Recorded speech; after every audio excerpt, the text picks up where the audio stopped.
to the bigger picture. I am your host, Dakari Eli. I am also the editor-in-chief of Urban Magazine. Thank you Woo-hoo. for joining me. Thank you So for great to be joining me. here. So, educator, social rights activist, DeRay Mckesson, I have been following you. I have done my research, and I love everything that you're doing. You are not only one that helped birth Black Lives Matter, right, Ferguson, but you have just continued to just push and become the resistance. And I feel like you're such a treat tonight. Thank you. Thank you. It's so good to be here. I can't believe that it's been 10 years since the protests. I know. Ferguson, I was on a call with an 18-year-old who's doing a project and he was 8 years old. I'm like, oh, you don't even remember that moment. George Floyd is all he remembers. And I'm like, that's so crazy to me. I can't believe 10 years. 10 years. And we're still, and let's not even talk about all the other years, right? This is feels like insanity. But we keep pushing, right? Now, this is a huge election year. So I am going to get right to it. Okay. Let's do it. Because, Black men in particular are at the forefront of this conversation, right?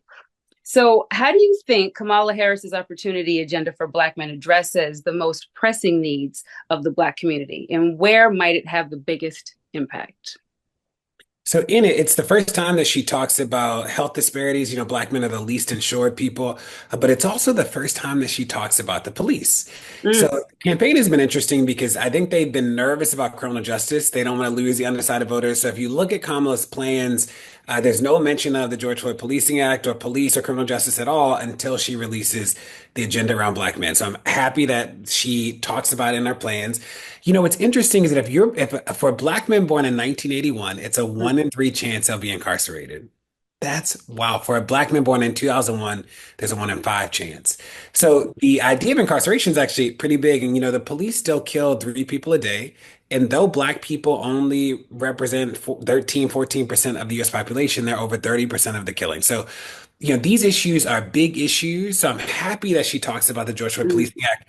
What's interesting, you remember Rodney King. Yes. Like you remember the video. Yes. It's not until the beating of Rodney King that the federal government gets the power to investigate local police departments. So it's a relatively new, that's our lifetime. Right. It's relatively Right.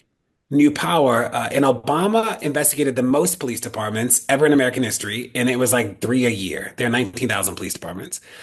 Under Biden and Harris, they have done more investigations of police departments than any administration in American history. Like Wow. they've proven it. So for people who were nervous about, you remember Coppola, Kamala's a cop, da da da, and Biden with the crime bill, the 90 crime bill or the 94 crime bill, people were nervous. But what we've seen in the administration is like they really have done more around criminal justice and policing than we've seen any administration in recent history do. It's really promising. So, it's funny you mentioned that because I mean, social media plays such a huge factor in how we receive our information. And, we're at a point now, like there's so much misinformation.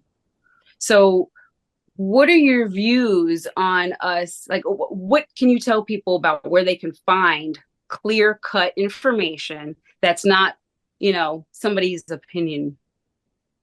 Yeah, I Where think would you some of tell it, people? I think the Biden team has actually done a good job of putting out some explainers. Some of it is just complicated. So you talk to people about do you know the difference between Medicare and Medicaid, for instance? Yes, I do because I work in healthcare. Did you realize? But there are a lot of people who just don't know Medicare is old people and people with disabilities. Medicaid Hmm. is people can't afford it, right? Right. And I think that what the organizers need to continue to do is I think that we got the demands right. Like I think that organizers and protesters are doing the demands right. Hmm. But I think that people are doing a lot of demands and not a lot of teaching. And we Mm, get burned by it. So like even I'll ask you the difference between prison and jail. Do you know the difference between prison and jail? do. Yes, I do. Yeah, unfortunately, yes, I do. The jail before you get convicted, prisons after. That's true. It's really Right. hard. When we organize, people don't realize Rikers, New York, Yeah. Rikers is a jail. It's not a prison. But a Mm, lot of people think Rikers is a prison. If you think that the people at Rikers are all convicted of crimes, you should have think differently about Rikers.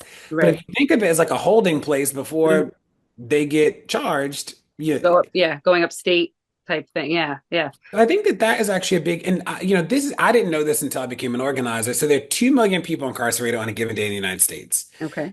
There are three big actors. It's the federal government, cities, and states. Who do you think incarcerates the most people out of federal government, cities, and states?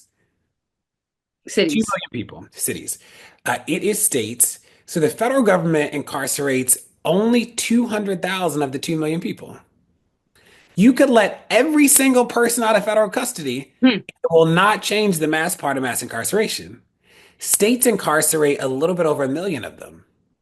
So it's like, it's states and cities that are the major drivers of incarceration. It's actually not Right. the federal government.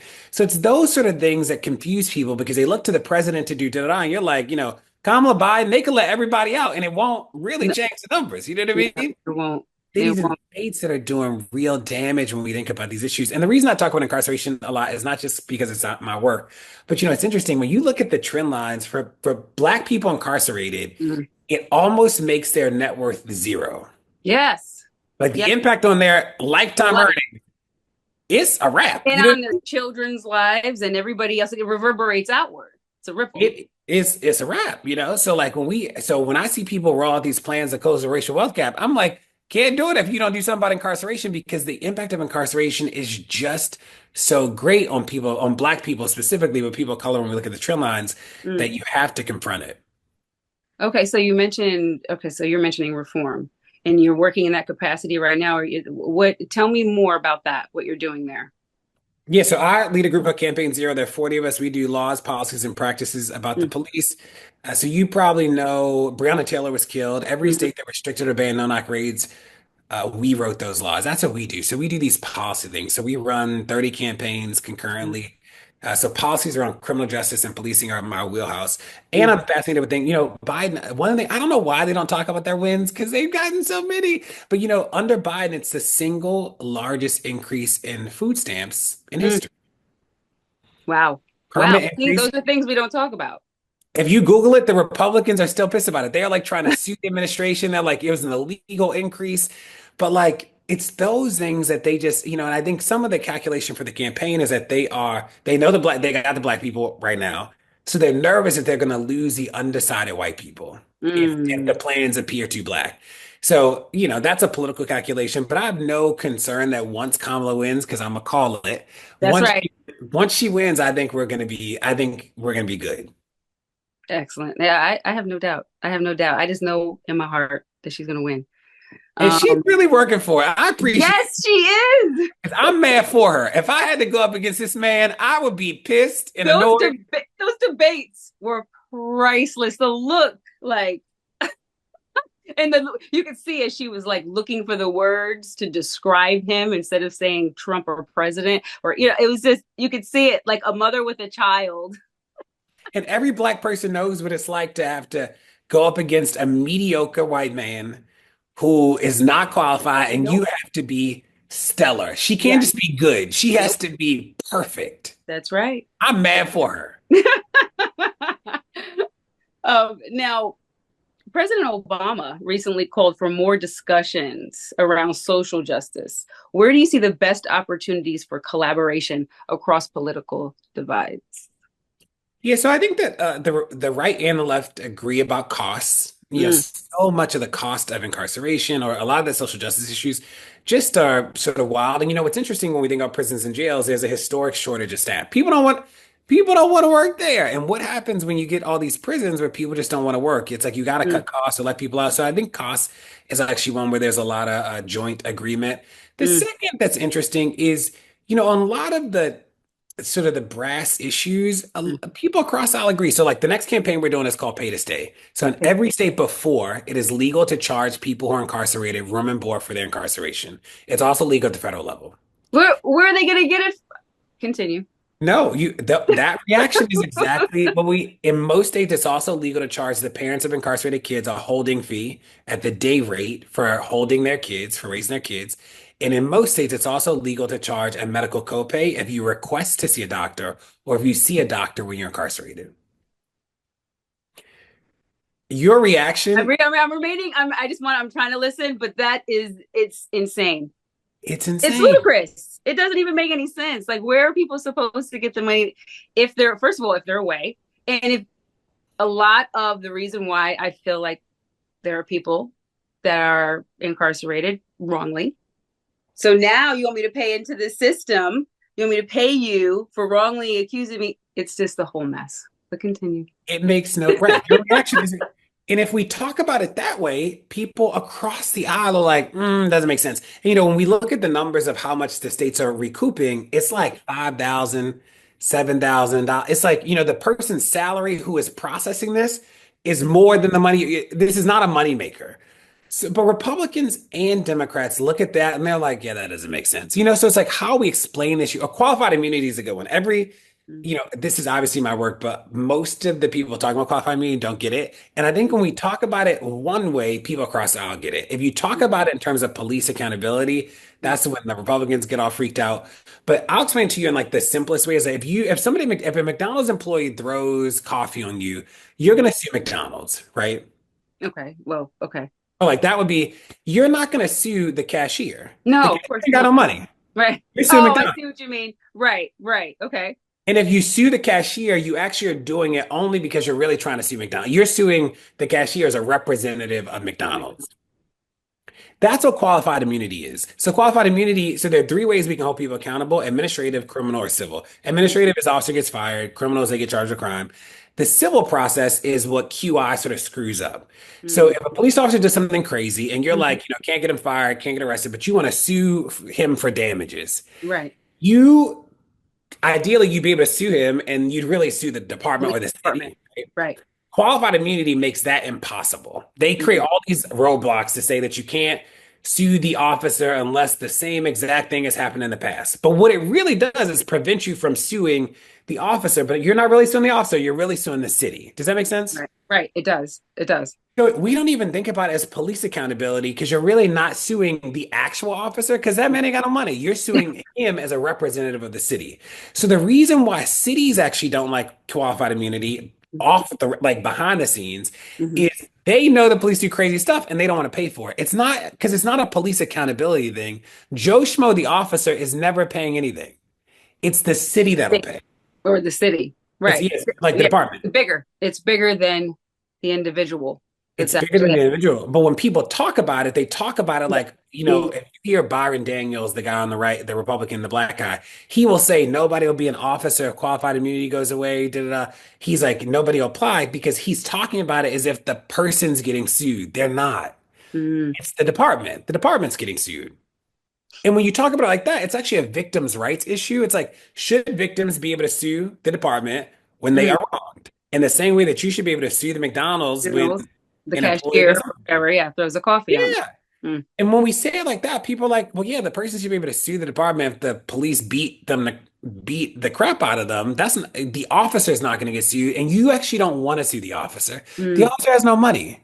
So right. when you're looking for a $5 million settlement, that man ain't got no money. You don't want to sue him. You want to sue the city. And it's those sort of things that when we talk about them differently, we actually can get people to agree with us, and that is Mm, our work. that is your okay. Okay. And thank you for explaining all that too, because it makes complete sense, and I think more people need to, listen to what it is that you have to say, because again, we need more of you. What do you feel are some of the biggest misconceptions about criminal justice reform, especially regarding policies that affect Black men and their communities?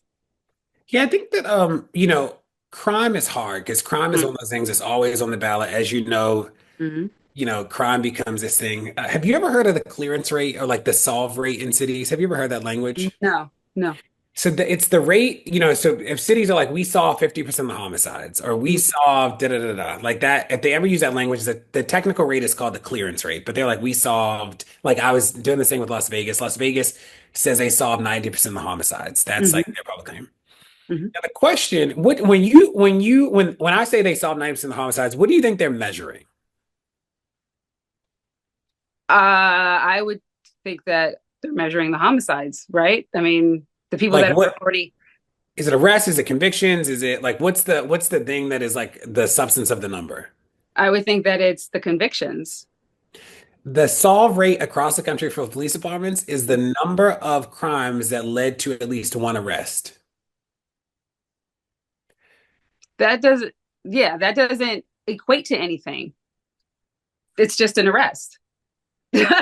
It's not a good, yeah. Oh, So you go to cities and they're like, "Oh, we solved 90% of homicides," but solve is operationalized as how many of the homicides led to at least one so it's arrest. not court.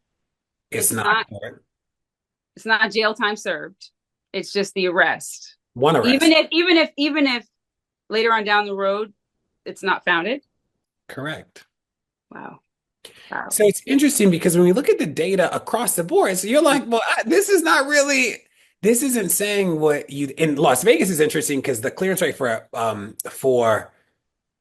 car theft is Mm, 4%. It's like you probably should if you had your bets in Las Vegas, you could steal a car because they're only arresting people in 4% of the car the car thefts. So you're like, that's really low. You know what I mean?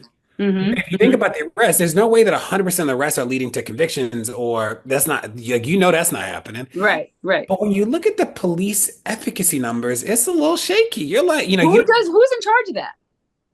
it's something that the police came up with over time, and so few people understand it that they don't press. So, like city council people don't know, and the police don't ever really explain it because nobody asks them. Because when you hear solve, there's not a world where your mom would say solve is really just a proxy for arrests. Like you don't even, so No, you you, think that the case is solved. You think that everything is signed, sealed, it's already been presented before the court, it's over, it's done. That's what I mean. But that's what I who does that? Who is in charge of finding that data and creating these probably Excel spreadsheets? Who's in charge of that? Because that's the part that we need to change, then it sounds like. it's the police. Yeah. So I think that, when I think about misconceptions, the thing that I've learned 10 years later is that your mayor, city council, whatever, is Mm, afraid to disagree with the police. Like okay. that's it's Okay. not even that they always agree. They just are definitely afraid to do it in public. So when we talk to people behind the scenes, they're like, yeah, no, that's crazy, da da da.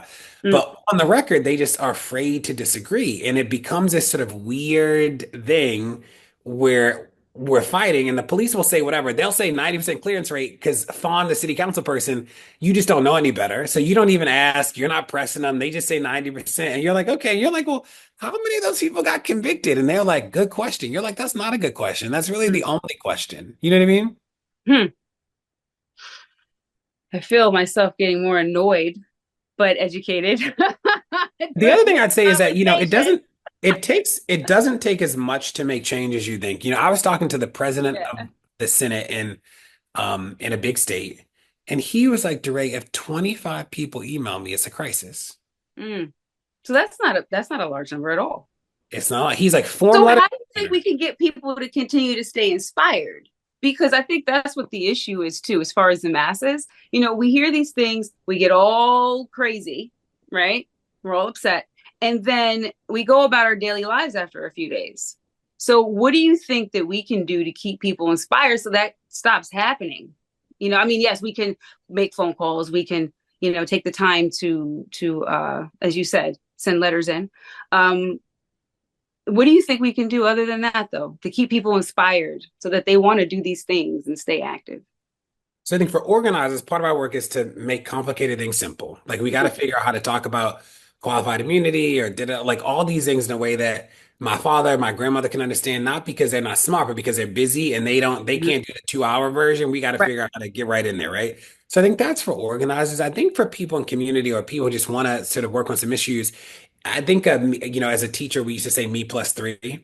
And Mm, like you got you and three of your friends to like email somebody, call somebody, especially when it's not popular. Like right now, it's popular to be involved.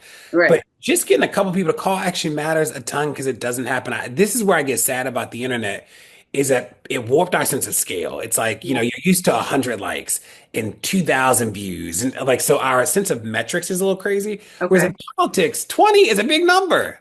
Yeah. 50 is, 50 is like world shattering. You know what I mean?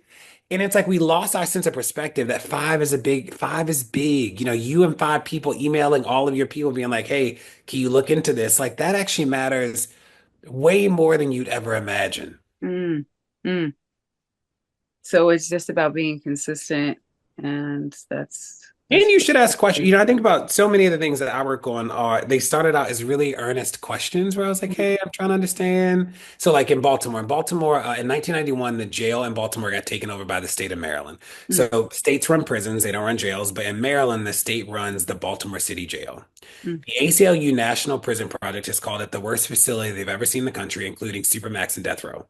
mm, So I see a newspaper article about it. I start reading. I get the court documents myself. So I read it and I'm like, well, what's wrong with the jail?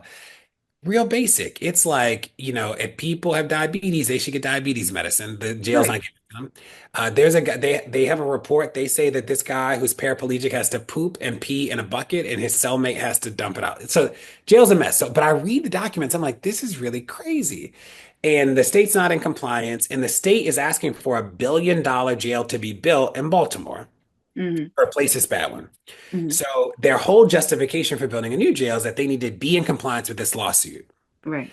But very quietly, the state is also arguing in court that they're already in compliance. Mm-hmm, Both mm-hmm, can't be true. Either you need the new jail to get in right. compliance or you're currently in compliance. Now, what's interesting is, so I'm reading this myself. So I called the president of the Senate. I called the House, the people in the legislature who run the judiciary committees. I Right. called the comptroller of the state of Maryland, who I know. And I say, did you know that they filed legal paperwork saying that they're already in compliance? Mm, None of the people knew. They just didn't know. So part of our work is like connecting the dots because sometimes the system operates in like a really sort of shifty way, and the people of a lot of power are also being asked to do a million things. right. So I'm asking those people, I'm like, will you commit to go visit the jail? Mm, They're like, yeah, like not even a fight. They're like, DeRay, I got it. I should go. But like sometimes we have to ask, we have to push, we have to connect mm-hmm, the dots mm-hmm. because there are a lot of people with a lot of power who are being pulled in a million directions, and it's the advocates that help steer the focus. Where did your passion come for this? Did this what did was there like a turning point in your life where you just became very passionate about activism? Or was, what led you here? What was your upbringing like? Yes, so it was Mike Brown's killing that changed my life in terms of the police and criminal justice. Like it was Right. Ferguson, that was crazy. I was like, this is wrong.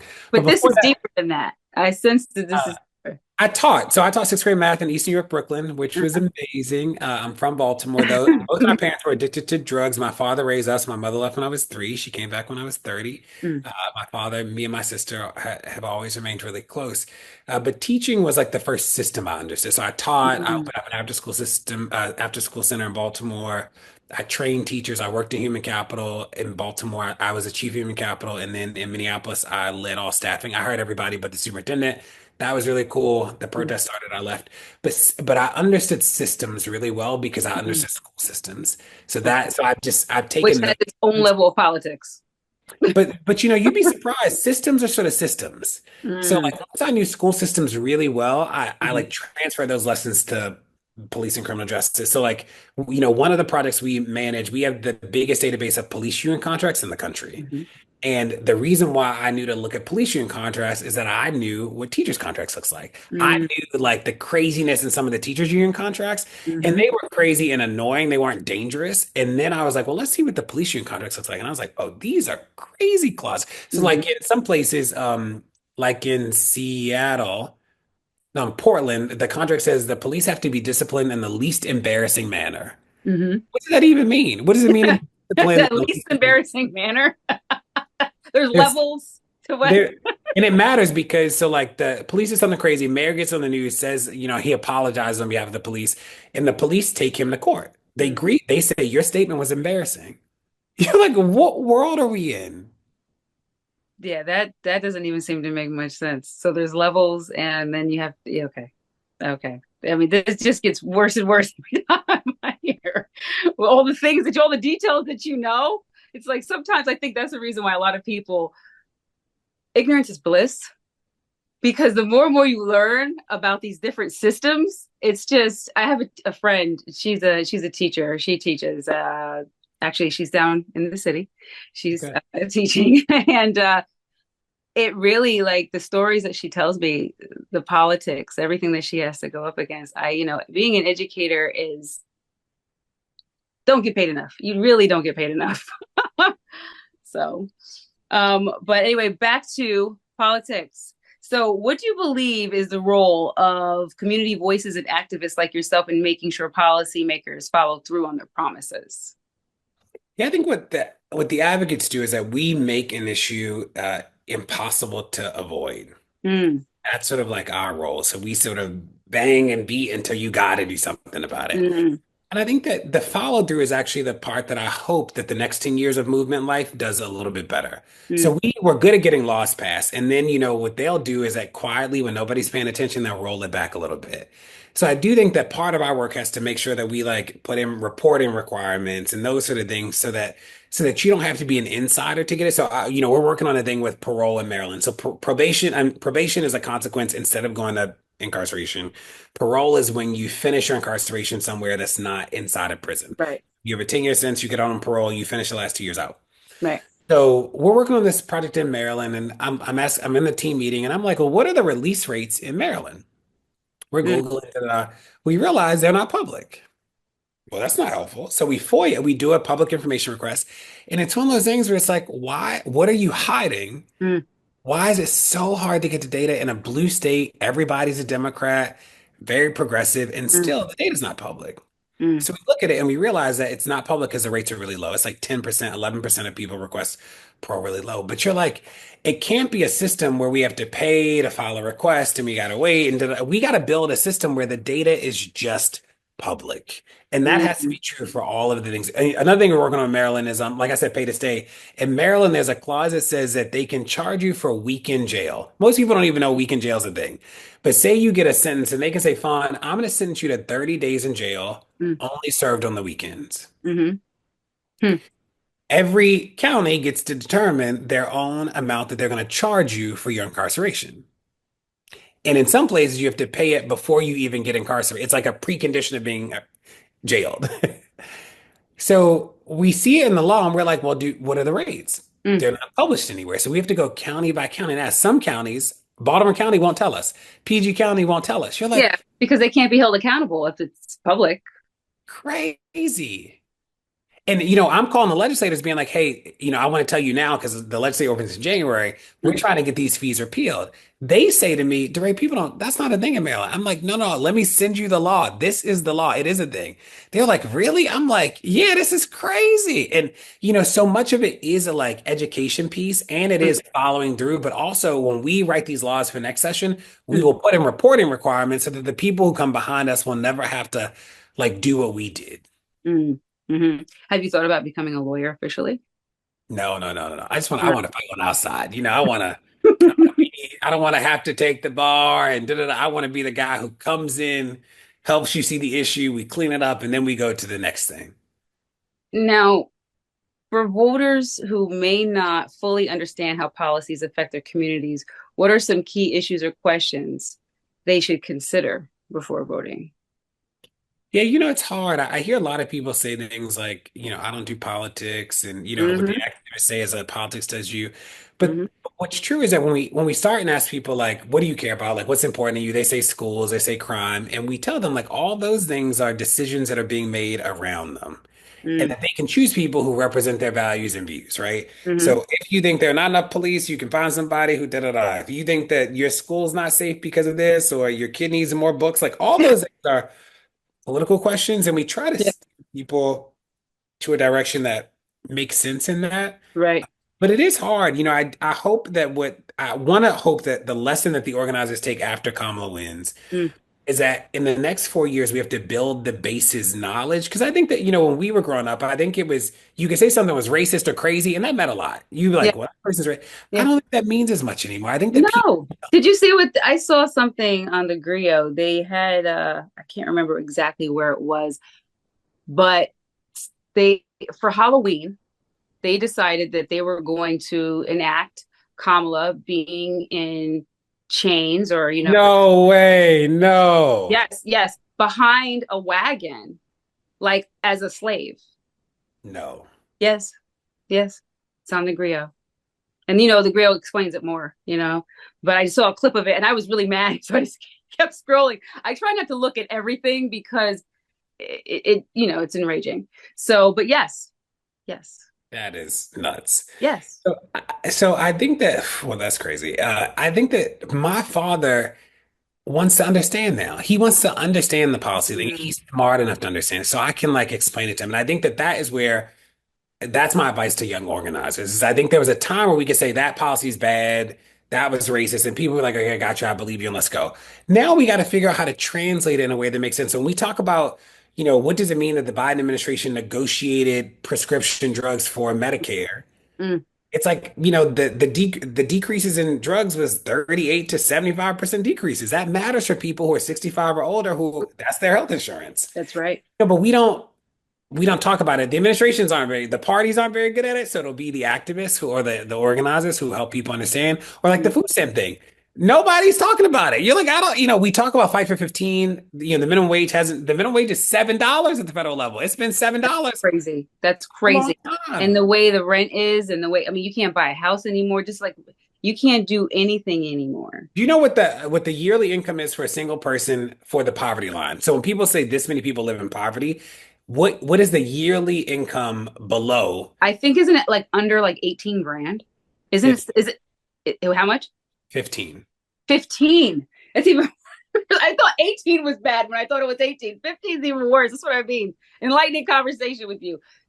Carry on. Yeah, so 25% of New Yorkers live under poverty. $15,000 a year, you're making very different choices. Yeah, you are. That It's is sad. that is sad. We can do better. You know what I mean? It's like those sort of things we gotta like help people understand that it ain't gotta be this way. It don't gotta be like this. That's, yeah.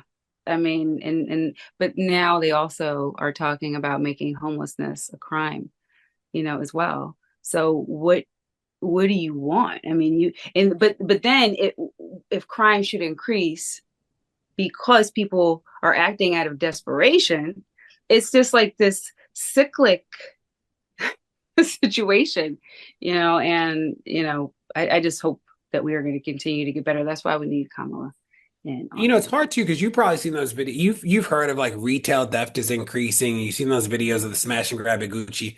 Those are outliers. The most commonly stolen things in the country, Food, food.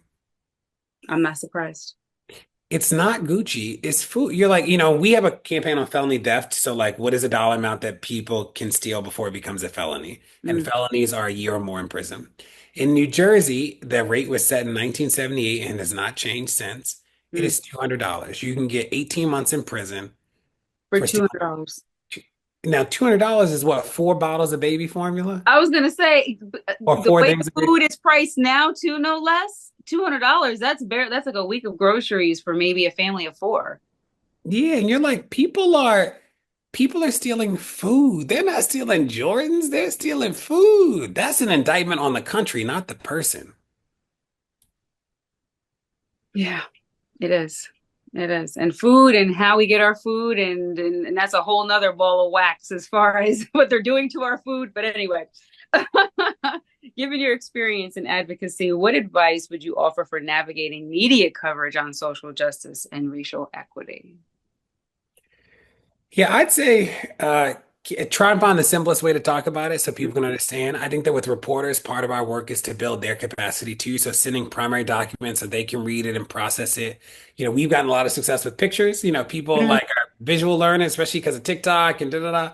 So pictures and videos matter a lot. So like we have a campaign against ShotSpotter. Do you know what ShotSpotter is? It's in New York City. ShotSpotter is gunshot detection software. So they have microphones hidden around the city. And in New York, it's 90 square miles. okay. They detect gunshots and they send an alert to the police. The police come out. Now, the problem with ShotSpotter is that they don't just detect gunshots, they detect any loud noise over 160 decibels, Hmm. some of which are gunshots, some Hmm. are not.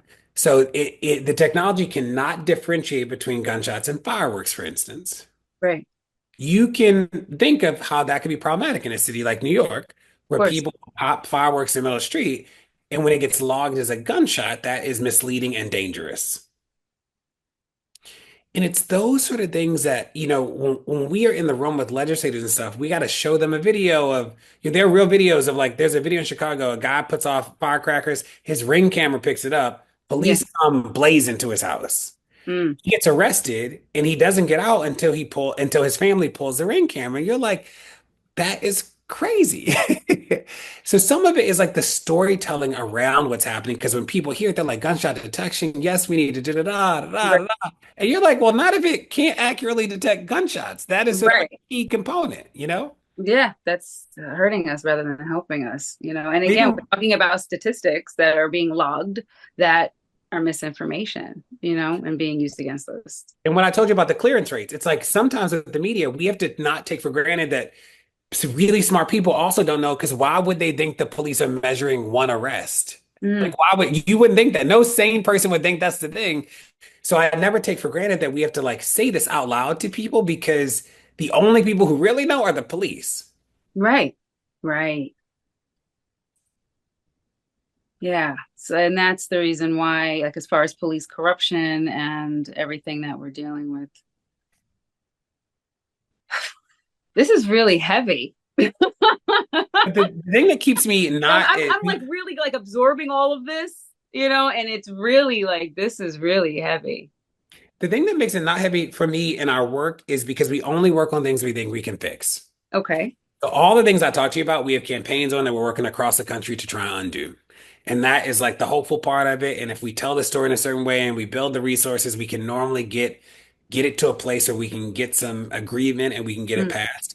We're right. working on something hopefully for next year in New York City. In New York, because of the charter of the city, there's only one person who can discipline a police officer in the city of New York, and it is the police commissioner. Oh, So the CCRB has the power to recommend discipline to the police, but cannot mhm. actually discipline an officer. Mm, We want that to change. They're like, what, so when people are like, you're against the police, I'm like, no, I'm against any public officials who cannot be held accountable at all. The mm, police literally can't be, like, if the police commissioner himself does not discipline you, hmm. it doesn't happen. That's crazy. That is. That sounds. That's just so lopsided. And then you know you figure there's money exchanging hands. You know, there's just many levels. I would There's think. no other prof. Could you imagine if there were doctors who just could not be disciplined, or they were teachers? Teachers get disciplined all the time, but the police who have the legal right to kill people just cannot be, under Adams, famously, and you probably remember because it like didn't become a big story, but when he first got elected, an officer was speeding, clips the corner, kills a homeless man, Hmm. just kills him, just drags him, the man dies. Hmm. They won't release the name of the officer. Officer doesn't get in trouble. No, there's no accountability. And you're like, well, I don't think he meant to kill him, Right. and he killed him. That is Right. just true. There should be some consequence for killing random people. That sounds like a show I just watched. I just watched a show called Your Honor, and that happened. Anyway, this sounds like a show I just watched. See? And Yeah. under Adams, it's been impossible. The police commissioner just rejects all the civilian oversight, um, all of their findings. And as you know, the NYPD chief is being investigated by the police department's being investigated. How is there no accountability? So when we talk to community members and we say, should the NYPD be accountable to the public or no one? Hmm. I can win on that question. Okay. All right. You know, I only have a couple more questions for you. Boom. I mean, I said, yeah, you ready? I know you stay ready. It's my job. I stay ready. Um, Now, as election day approaches, what would you say to voters who feel overwhelmed by by the complexities of social justice and policing policies on the ballot? Well, I think with this election, it is easy. One person, Trump is saying that the police should have full immunity. It should be impossible to hold them accountable in any capacity. That is what he is publicly saying. He's also saying that he's going to mobilize the Department of Justice to prosecute his enemies. Kamala is not saying any of that, and that should And be she was a enough. DA. I mean, she knows the law. This should be a no. This election should be a no-brainer. No brainer. And the good, I remember I met with Kamala when she ran for president the first time. And what's true about Kamala is that for the first time, we'll have somebody in office who actually understands the criminal justice system. Yeah. Because what we normally get are people who just trust the police because they're the police. Mm. They don't actually know because they never did it. They never were a part of it. They only Mhm. know on the outside. And those people are dangerous to us because you get five police chiefs in the room and they just are over what they feel like, well, I gotta try. She was a DA. She has seen lying officers. She's seen honest officers. She has had to choose not to use evidence. Like she actually has been in the work. So I'm not worried about the fact that she's been a DA. I actually appreciate that finally we will Yeah, have a person who understands the system themselves as opposed to having to rely on the people around them to explain it. yeah, that's an excellent point. You know, she's overqualified for the job. Yes. I mean, Especially up against this Joker. You're like, come on, how are we even talking about he this? he's a hot mess. I can't even believe I can't even believe that he has anybody that still supports him. I don't know. It's but we know that these rallies are not really as full as they let on, and we're just here waiting for Tuesday. And shame on all the people who created him, you know? Well, All of the that reality TV people who like participated in it and benefited from it and now are like, well, he's dangerous. It's like, well, you made him. yeah, they did. They did. And we continue to see, I see like different, where they're doing early voting. And there are these people that are very entitled in their whiteness, very privileged, and they're being bullies, when they go to vote. And again, not we, but a lot of people have helped create this environment. And I don't understand how we have come here again and that it's never gone away, as far as this racism, the sexism, Roe versus Wade. I mean, there's just so many, it was only 50 years ago that women were allowed, let's say, to buy their own homes or have a credit. Open up check banking Yeah, account. check it. Yeah. Yeah. That's So why I love that Puerto Rico comment backfired so spectacularly. I hope that Kamala wipes the floor with this man. And those Supreme Court people are old. I hope that Kamala puts five people on the court. I hope that that's what I'm hoping. The Supreme Court, that right there, that is a big, big I issue. hope that this like backfires so well. He's going to implode. And I do think that we're going to have to see on the good front the white man's last stand because I think that Trump is going to lose and lose his mind. And one of the things that we don't talk about with Reconstruction is that remember the only reason why Reconstruction worked Mm, is that the federal government sent the army to the South to mm, stop the racist white people. mm, Jim Crow begins when the army is pulled out of the South. mm. So I feel Biden might have to do something crazy. We might have to have the National Guard. Like I think that Biden might really have to do When Trump loses, oh, it's going Trump to be a loses. hot mess. I think that Biden is going to have to use every ounce of his old white man power to keep the country together because it'd be hard if Kamala had to do it, but thank God Biden will still be the guy. Yeah, And I yeah. think that he will have to make some incredible calls because Trump is going to play as hard as he can. Well, there are a lot of Republicans, very proud Republicans that are voting for her. So, I mean, that says a lot. So, I think she's got a lot of backing. I didn't know she's going to win, and I'm super excited about it. Yeah, I I'm mean, excited. I'm like, I being don't. It is so interesting. I was in the Obama White House a lot, and as much as I appreciate the White House and the mm, presidency, that I have no. I'm sort of like I can appreciate it from afar, and when I think about my goal before I go is to make sure that like we end mass incarceration and police violence in this lifetime. Like I believe we can do it. But I'm like proud of her in the way that I'm proud of like my aunt and yes, I'm like, Kamala, yes, give me the tattoo. Whatever the Kamala tattoo is, right, I'm in because they have played in your face. yeah. They played in your face. Yes, yes, this whole time. And again, they don't give the administration enough credit for everything that they've done in a very short period of time, under the circumstances, under COVID. I mean, just so many different things. So yeah, I'm excited on a personal level, being a woman, being Black. I am very, very excited. I have been wanting to see this day since I was about 12 years old. I love it. It truly is amazing. I'm like I'm pumped. I'm pumped for and the thing about Kamala that I really respect is how even in the insanity of what's going on, Mm. like, do you remember that interview? It was either Charlamagne or Shannon Sharp, one of them. They asked her like, "Are you getting tired of it?" And she was like, "I know that I have to earn people's vote." Mm. And you're like, you have not become less classy up against this crazy man, Yep. this crazy moment. You are like, as you're still kind, you Yeah. still laugh. The coconut tree, I almost was a coconut tree for Halloween because funny. But I'm like I'm team Kamala all the way. I'm in. Love it. Love it. Well, it has been an absolute pleasure. It's been very enlightening talking to you. And again, I can't thank you enough for coming by the bigger picture. Urban Magazine thanks you as well. Whoop, Um, whoop. Good to be here. I honor to be here, and I hope that we stay in touch. so until we meet again, I See hope you. you have a good evening. I'll be there voting. So anyway, I hope that you have a good evening. Take care. Bye. Many blessings.